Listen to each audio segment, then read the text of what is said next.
Hello बच्चों, welcome to crash course. बच्चों, pair of linear equation in two variables के अंदर आपने अपने स्कूल में अगर ये चैप्टर कहीं ना कहीं पढ़ा होगा तो आपने वहाँ पे ज़रूर देखा होगा कि मैम ने बहुत सारे टर्म्स यूज़ करी हैं। कंसिस्टेंट, इनकंसिस्टेंट, पैरेलल और कोइंसिडेंट, मतलब इस तरह की बहुत सारी टर्म आपकी मैम ने स्कूल के अंदर यूज़ करी होंगी।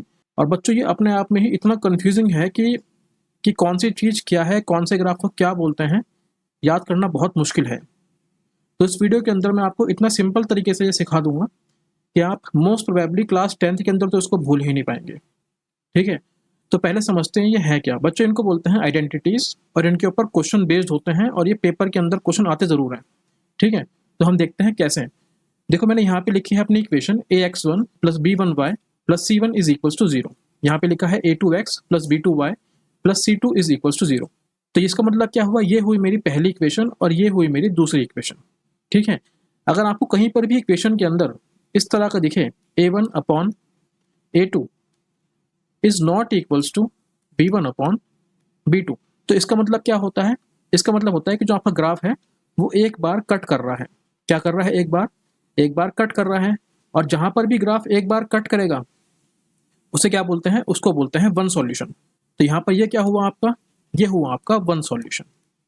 ये क्या हुआ? One solution. साथ साथ इसी का एक और नाम होता है, वो होता है यूनिक सॉल्यूशन। दूसरा नाम क्या हुआ इसका? Unique solution. ठीक है, ये तो हुए इसके दो नाम। इसके अब और भी टर्म्स होते हैं। अब देखो, यहाँ पे ये लाइन आपस में क्या कर रही हैं? टकरा रही हैं, मतलब कि इंटरसेक्ट कर रही हैं।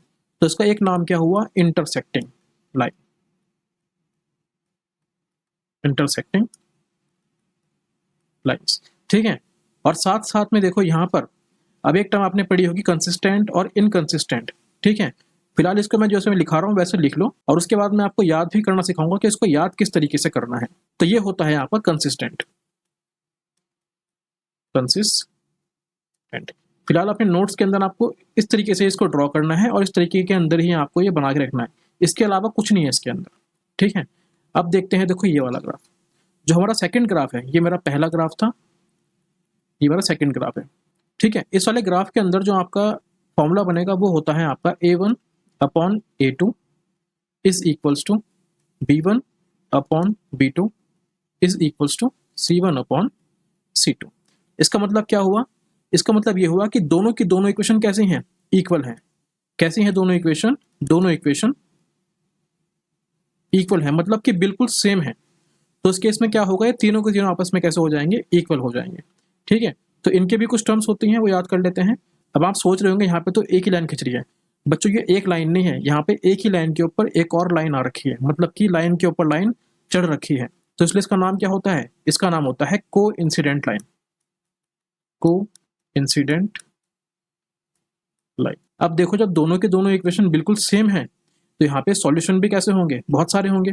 देखो, यहाँ पे तो ये इक्वेशन ये वाली थी और एक ग्राफ ये वाला था, जो व्हाइट वाला देख रहे हैं आप इस वाले के अंदर। यहाँ पे एक लाइन ये आ रही है, एक लाइन ये आ रही है, इसने एक ही बार काटा, तो यहाँ पे हुआ वन सॉल्यूशन। लेकिन यहाँ पे क्या हो रहा है? यहाँ पे एक लाइन के ऊपर दूसरी लाइन चढ़ी हुई है, मतलब कि हर पॉइंट पे वो लाइन एक दूसरे को आपस में काट रही है। तो इसे क्या बोलते हैं? इसको बोलेंगे infinite many solution. Infinite many solution. और ये भी कैसा होता है? ये भी होता है आपका कंसिस्टेंट। ये भी कैसा है? कंसिस्टेंट। ठीक है, अब देखते हैं थर्ड वाला क्या है। थर्ड वाले के अंदर क्या होता है? देखो, जो इसका फॉर्मूला बनता है वो होता है a1 upon a2 is equals to b1 upon b2 is not equals to c1 upon c2। तो जो इसके नाम बनते हैं, नेम बनते हैं, वो क्या क्या बनती हैं? जो टर्म्स इसमें हम यूज करेंगे वो कौन कौन सी होती हैं? देखो, यहाँ पे क्या है, कुछ चीजें बराबर हैं और कुछ चीजें बराबर नहीं है। और यहाँ पे हम देख पा रहे हैं कि हमारी लाइनें जो है आपस में कैसी हैं? पैरेलल हैं। तो यहाँ पे नाम क्या होगा इसका? इसका नाम होगा पैरेलल लाइंस। क्या नाम होगा इसका? इसका नाम होगा पैरेलल लाइंस। और देखो, यहाँ पे क्या आपस में जो दो लाइनें हैं, इन्होंने कहीं पे एक दूसरे को काटा है? इन्होंने एक भी जगह पे नहीं काटा है, तो इसलिए इसको बोलते हैं नो सॉल्यूशन। क्या बोलेंगे इसको? नो सॉल्यूशन, क्योंकि यहाँ पे लाइनों ने एक दूसरे को काटा ही नहीं है। ठीक है, सॉल्यूशन कब होता? जब ये एक दूसरे को काटती। जो काट ही नहीं पाई तो सॉल्यूशन हो ही नहीं पाया। और तीसरा नाम होता है इसका इनकंसिस्टेंट। तीसरा नाम क्या है? इनकंसिस्टेंट। ठीक है, जो ऊपर की 2 पड़ी हैं वो कंसिस्टेंट थी और जो तीसरी पड़ी है वो हमने पढ़ी है इनकंसिस्टेंट। अब इसके अंदर हम देख लेते हैं कि इसे याद किस तरीके से करना है। देखो अब इसको याद कैसे करते हैं, यहाँ पर मैंने लिखा है a1/a2 is not equals to b1/b2 और यहाँ पे लिखा है a1/a2 is equals to b1/b2 is equals to c1/c2। देखो ये दोनों होती हैं कंसिस्टेंट, ये दोनों कैसी हैं, ये दोनों है कंसिस्टेंट और एक तीसरी वाली है आपकी इनकंसिस्टेंट। तो याद कैसे करेंगे, याद ऐसे करेंगे कि इक्वेशन या तो पूरी की पूरी खराब हो, इक्वेशन या तो पूरी की पूरी ही खराब हो या तो पूरी की पूरी सही हो। खराब मतलब क्या हुआ, मैं बोल रहा हूं यहाँ पे कि यहाँ पे लगा है नॉट इक्वल्स टू, ठीक है, मतलब इक्वेशन पूरी की पूरी खराब हो या पूरी की पूरी सही हो तो क्या होगी इक्वेशन, तो वो होगी कंसिस्टेंट। अगर थोड़ी सी सही है और थोड़ी सी खराब है तो क्या होगी, इनकंसिस्टेंट। ठीक है, मतलब इंसान या तो पूरा ही अच्छा हो तो वो कंसिस्टेंट है, या इंसान पूरा ही बेकार हो तो वो कंसिस्टेंट है। ठीक है, लेकिन अगर इंसान थोड़ा अच्छा भी है और थोड़ा खराब भी है तो वो अपनी लाइफ में कुछ नहीं कर सकता। ठीक है, वो इनकंसिस्टेंट ही रहेगा। ठीक है, इस तरीके से याद कर लो, ट्रिक दे रहा हूँ बस मैं, ऐसा कोई असली में नहीं होता है।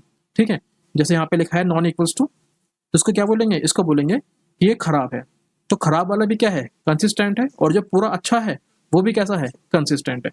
और थोड़ा अच्छा और थोड़ा खराब ये क्या हुआ, ये हमारा हुआ इनकंसिस्टेंट।